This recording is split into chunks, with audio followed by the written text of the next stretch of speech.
ಒಮ್ಮೆ ಗೌತಮ ಬುದ್ಧ ಅವರು ತಮ್ಮ ಶಿಷ್ಯರ ಜೊತೆ ಒಂದು ಹಳ್ಳಿಯ ಕಡೆ ನಡೆದು ಹೋಗುತ್ತಿದ್ದರು. ಮಧ್ಯಾಹ್ನದ ಬಿಸಿಲು ತುಂಬ ಜಾಸ್ತಿಯಾಗಿತ್ತು. ಎಲ್ಲರೂ ದಣಿದಿದ್ದರು.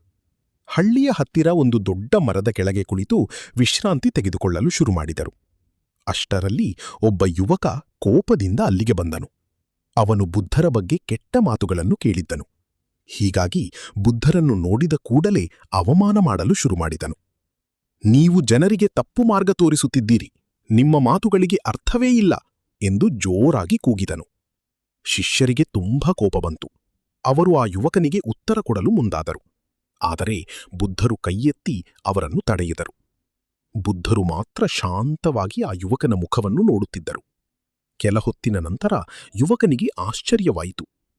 ನಾನು ಇಷ್ಟು ಅವಮಾನ ಮಾಡುತ್ತಿದ್ದೇನೆ, ಆದರೂ ನಿಮಗೆ ಕೋಪ ಬರಲಿಲ್ಲವೇ ಎಂದು ಕೇಳಿದನು. ಬುದ್ಧರು ಮೃದುವಾಗಿ ನಕ್ಕು ಕೇಳಿದರು.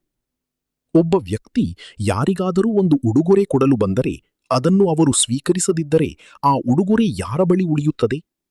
ಯುವಕ ತಕ್ಷಣ ಉತ್ತರಿಸಿದನು, ಕೊಟ್ಟ ವ್ಯಕ್ತಿಯಲ್ಲೇ ಉಳಿಯುತ್ತದೆ. ಆಗ ಬುದ್ಧರು ಹೇಳಿದರು, ಹಾಗೆಯೇ ನೀನು ನನಗೆ ಕೋಪ ಮತ್ತು ಅವಮಾನವನ್ನು ಕೊಟ್ಟೆ, ಆದರೆ ನಾನು ಅದನ್ನು ಸ್ವೀಕರಿಸಲಿಲ್ಲ.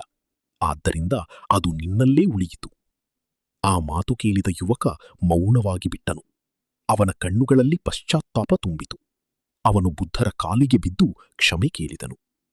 ಬುದ್ಧರು ಅವನನ್ನು ಎಬ್ಬಿಸಿ ಹೇಳಿದರು, ಕೋಪ ಬೆಂಕಿಯಂಥದ್ದು. ಮೊದಲು ಅದು ಇತರರನ್ನು ಸುಡುವುದಿಲ್ಲ, ಅದನ್ನು ಹಿಡಿದಿಟ್ಟುಕೊಂಡಿರುವವನ ಮನಸ್ಸನ್ನೇ ಸುಡುತ್ತದೆ. ಶಾಂತಿ ಮತ್ತು ಸಹನೆ ಇರುವ ಮನಸ್ಸು ಯಾವಾಗಲೂ ಬಲಿಷ್ಠ. ಆ ದಿನದಿಂದ ಆ ಯುವಕ ತನ್ನ ಜೀವನವನ್ನು ಬದಲಿಸಿಕೊಂಡನು.